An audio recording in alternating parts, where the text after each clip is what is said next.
এত সহজে আগে কখনো বানাননি এইভাবে চিকেন চাউমিন আর সাথে চিলি চিকেন।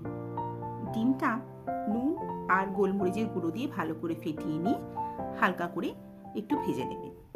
সাদা তেলে বেশি করে রসুন কুচি আর একটু বড় করে কেটে রাখা পেঁয়াজ সুন্দর করে ভেজে নেবেন।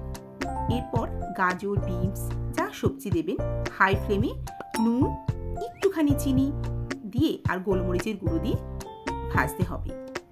ভাজা হয়ে গেলে ওপরে দিয়ে দিয়েছি ক্যাপসিকাম কুচি আর বাঁধাকপি। ভালো করে ভেজে নিয়ে সেদ্ধ করা চাউমিনটা দিয়ে দিয়েছি। আমি দিয়েছি soya sauce, vinegar, tomato sauce, কাঁচা লঙ্কা কুচি। আর এই যে চিকেনটা দেখছেন এটা কিন্তু সেই চিলি চিকেনের ভাজা চিকেন, মানে চিলি চিকেনের যে ম্যারিনেশন করা চিকেন আমরা ভাজি সেই চিকেনই রেখে দিয়েছিলাম, সেটাই কিন্তু কুচি করে কেটে নিয়ে দিয়ে দিয়েছি। 2 প্যাকেট ম্যাগি মশলা আর গাছ পেঁয়াজ।